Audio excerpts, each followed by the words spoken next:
खाना था जहाँ के नियम कायदे कानून कुछ अलग होते थे।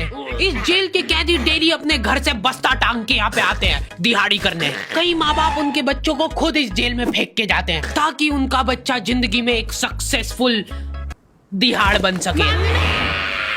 दरिंदे रोक दे बच्चा। मैं अपनी दिहाड़ी करने वैन से जाता था। हमारी वैन वाले ड्राइवर का नाम था भैया जी और उसकी वैन का नाम था मैजिक, जिसका हर दूसरे दिन टायर पंचर हो जाता था। बच्चे लोग स्कूल जाके पढ़ना सीखे ना सीखे टायर पंचर बनाना जरूर सीख जाते थे। लेकिन भैया जी से मेरा अलग अटैचमेंट था। उनसे मेरे को दिल से नफरत थी। ये आदमी सुबह 5 बजे आके मेरे घर के सामने हॉर्न बजाता था। अरे भैयू, ओए भैयू, जल्दी से तैयार हो जा बेटा, 5 मिनट में निकलना है फटाफट। 9 बजे का स्कूल है यार हमारा। लेकिन ये आदमी सुबह सबसे पहले आके मेरे को लेता था। उसके बाद हम 3-4 घंटे पूरे शहर भ्रमण पे निकलते थे। शहर के पूरे आखिरी कोने से बच्चे ले लेके आता था ये आदमी। जहाँ पे वैन जा भी नहीं सकती उधर कूदा कूदा के ले जाता था ये, और फिर टायर पंचर हो जाते थे। शाम पड़े वापस से हमको घर घर छोड़ के आता था ये। जिंदगी बर्बाद कर दी थी भैया जी ने मेरी। सबसे पहले लेते थे और सबसे आखिर में छोड़ते थे। लेकिन मैं फिर भी उसी वैन में जाता था क्योंकि चमेली भी हमारी वैन में ही आती थी। और बात यह है कि वो मेरे पास ही बैठती थी, मतलब मजबूरन। उसके पास और कोई ऑप्शन ही नहीं बचता था और मैं बचाता भी नहीं था। मैं घर पे जाते थे, जो 2-3 घंटे मेरे को सोने के लिए मिलते थे उसमें सोता नहीं था और मैं प्लानिंग करता था कि कैसे चमेली सिर्फ मेरे पास बैठे। चमेली सबसे आखिर में आती थी और मैं सबसे पहले सुनसान वैन में चढ़ के बस्ता अपने पास में रख के और फसर के सो जाता था। बाकी सारे बच्चे अपना बस्ता गोदी में रखते थे क्योंकि तुम्हारे बाप की वैन नहीं है, मतलब मेरे भी नहीं थी। पर मेरे ऊपर भैया जी को तरस आ जाता था कि बेचारा 5 बजे से आया है, तो वो सोने देते थे।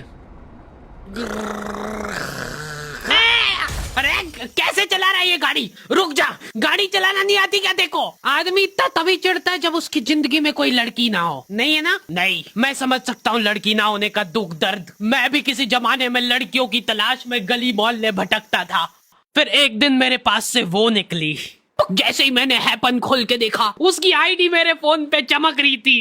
हैपन ये एक रियल लाइफ डेटिंग ऐप है। यहाँ पे तुमको वो लोग मिलेंगे जो तुम्हारे आस पड़ोस से निकले हो कभी ना कभी। 100 किलोमीटर दूर रहने वाले लोगों से बात करके फायदा ही क्या जब तुम मिल ही ना पाओ। और अगर तुम्हारी घिनौनी शक्ल देख के यहाँ पे तुमसे कोई प्यार मोहब्बत नहीं भी करता है तो तुम फ्रेंडशिप तो कर ही सकते हो फिर भी। So go and check it out, Happen. Link is in the description.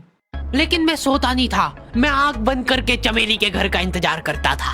तो क्योंकि चमेली आखिरी में आती थी तो वैन पूरी पैक पुक हो रखी होती थी, बच्चे बाहर उबल रहे होते थे और मैं अपना बस्ता पास में रख के एक्टिंग देखो, एक्टिंग।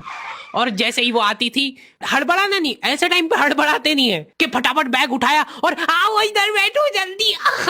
मत करना ये हरकत, भाग जाएगी वो। ठरक नहीं झलकना चाहिए जरा सिक भी, एकदम सटल रखना है। क्या हुआ? और कहीं जगह नहीं है क्या? तेरे मुंह में मूत दूंगा मैं। अच्छा ठीक है, इधर ही बैठ जाओ। देख रहे हो, एक्टिंग देखो तुम लौंडे की। ना जाने कौन सी नशीली खट्टी मीठी खुशबू लगा के आती थी चमेली। आज तक उसकी खुशबू है मेरी नाक में। मैं वो खुशबू का पूरा मजा ले ही रहा होता हूँ, इतने में एकदम भभका बास आती है निकाह से। जैसे ही मैं बाहर जागता हूँ, मरा हुआ कुत्ता पड़ा है वहाँ पे। एक काली कार सूख करके निकली और मेरे बच्चे को मार दिया। कैसे करके निकली? शूक।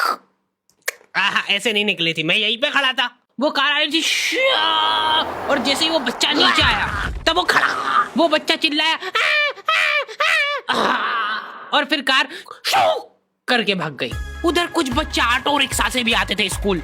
ऐसा लगता था कि पूरे स्कूल के बच्चे इस एक ऑटो रिक्शा में ठूस ठूस के ले जाता है वो। ये ऑटो वाले और भैया जी दोस्त थे और अब ये बीच सड़क पे रेसिंग लगवा रहे हैं। इनकी गाड़ियां उबला रही है बच्चों से, पर फिर भी नहीं मान रहे ये लोग।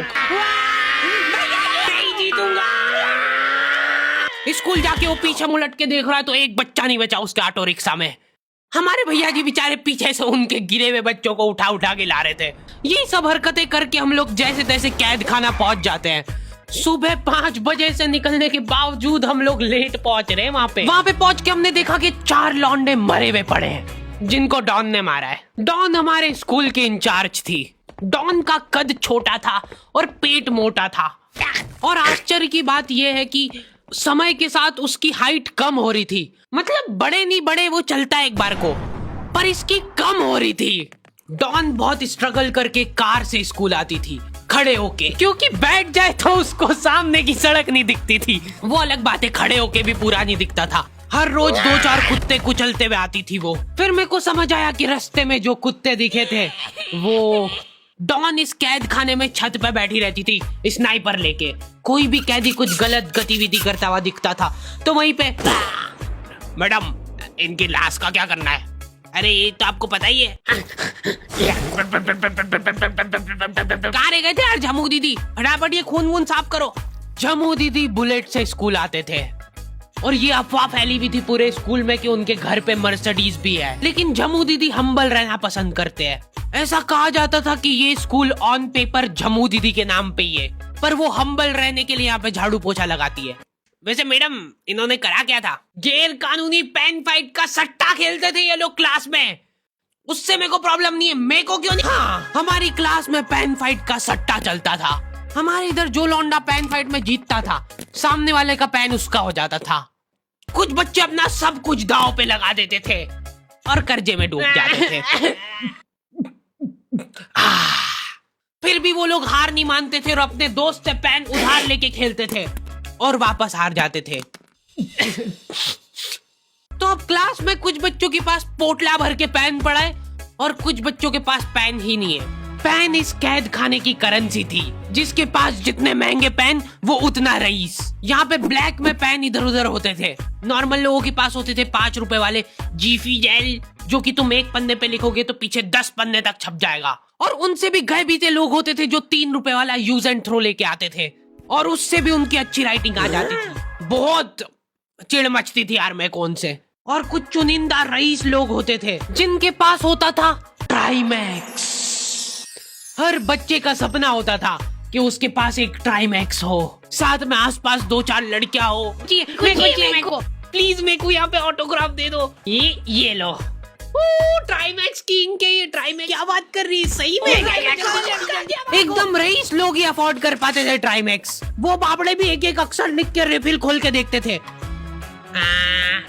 खाली हो रही है तो एक बार एक रईस बच्चे का ट्राईमैक्स चोरी हो गया। पूरे स्कूल में हाहू मच गई थी। वो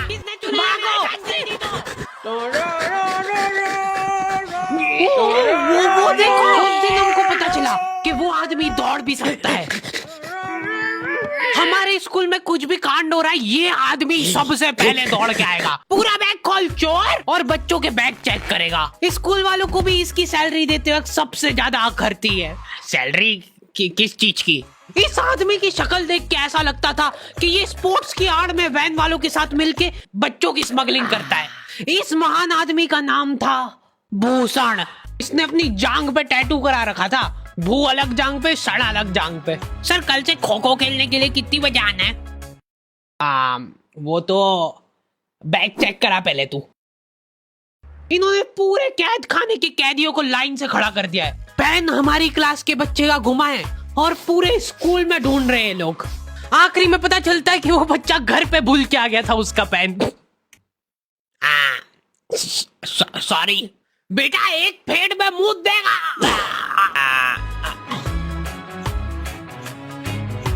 ऐसे तो नमूने बच्चे थे हमारे स्कूल में, और टीचर लोग उनसे भी गए बीते थे। हमारे स्कूल में टीचरों को उनके नाम से कोई जानता ही नहीं है। बच्चों ने उनकी हरकतों के अनुसार टीचरों के नाम रखे हुए। हमारे इंग्लिश वाले टीचर का नाम था छोटा भीम। इससे चिड़चिड़ा आदमी मैंने आज तक नहीं देखा। छोटा भीम की हॉबी थी लड़कों को कूटना। उस बेचारे की हाइट छोटी थी तो बच्चे के मुंह तक उसका हाथ ही नहीं पहुंचता था। बेचारा उचक उचक के मारता था, फिर भी कमर तक ही हाथ पहुंच पाता था उसका। एक पॉइंट पे मेरे को ऐसा लगने लग गया था कि उसको सैलरी लड़कों को कूटने की मिल रही है। कभी किसी बच्चे को बहुत ज्यादा मार दिया, घायल हो गया वो बेचारा, ये लो आपका एक्स्ट्रा बोनस। होमवर्क तुम्हारा बाप करेगा क्या? सर मेरे पापा मर गए थे। तू भी मर जा। ये लो। अरे वाह, नहीं चल रही सांस, तो नहीं चल रही है। हाँ कंफर्म मर चुका है ये। ओह ये लो आपका प्रमोशन हो गया है। लड़कियों से उसका अलग अटैचमेंट था। कौन सा परफ्यूम लगा के आई हो? सर थोड़ा दूर रहो। अरे मैं कुछ कर थोड़ी ना। भोली सी सूरत और आंखों में ठरक लेके स्कूल आ जाता था ये daily. So this means that he will jump over it and then he started. ये आदमी इंग्लिश को इंग्लिश में ही ट्रांसलेट करके चल जाता था हमारी नंगी आंखों के सामने। इधर वॉशरूम में मौत का नंगा नाच मचा रखा था लॉन्डो ने। 4 लॉन्डे दिन भर वॉशरूम में जाके खड़े हैं, कुछ भी नहीं कर रहे वो लोग वहां जाके। उनको बस मन की शांति मिलती है वहां जाके। अगले दिन उन चारों ने प्लानिंग करी कुछ तो प्रोडक्टिव करते यार वहां जाके। अगले दिन वो सब पानी की बोतल लेके गए। अब वो पानी पी पी के हाथों हाथ मूत रहे हैं। और ये टीचर लोगों को प्रॉब्लम क्या है, बच्चे अगर वॉशरूम जा रहे हैं तो एक गया है तो अभी दूसरा नहीं जा सकता है। क्यों? तुम्हारे घर की लेटरिन थोड़ी ना है वो कि एक टाइम पे एक जना यूज कर सकता है। मान लो वो 2 जने अगर वॉशरूम में मिल गए तो वो क्या कर लेंगे ज्यादा से ज्यादा? भाई यहाँ का बल्ब निकाल लेते हैं ना। हाँ निकाल लो, फीस भरी है अपन ने। लॉन्डो को ऐसा लग रहा है कि इन्होंने फीस भर के पूरा स्कूल खरीद लिया है। 10 लॉन्डे कॉरिडोर में छाती चौड़ी करके चल रहे हैं प्रिंसिपल के सामने। प्रिंसिपल को इग्नोर कर रहे हैं ये लोग। इनको ऐसा लग रहा है कि इन्होंने फीस भर दी है तो प्रिंसिपल इनके पैर पड़ेगी। उनमें से आधों ने फीस भरी भी नहीं है। हमारा स्कूल बिल्कुल सेफ नहीं था। हमारे वॉशरूम में चोरियां हो जाती थी यार। बल्ब चोरी करने के बाद सब लोग अंधेरे में मूत रहे एक दूसरे के जूते पे। उधर कर। उसके बाद पूरे वॉशरूम में कुछ दिख नहीं रहा है चोरी करने का। तो ये लोग हाँ नल उखाड़ के ले गए। नल कौन ले जाता है? कभी वो मछली वाले साबुन चोरी हो जाते थे, कभी ये फिनाइल की सफेद गोली को माउथ फ्रेशनर समझ के खा जाते थे। भाई इसको चबा मत, इसको चूस, ज्यादा देर तक चलेगी ऐसे। ठंडक हो रही भाई, ठंडक।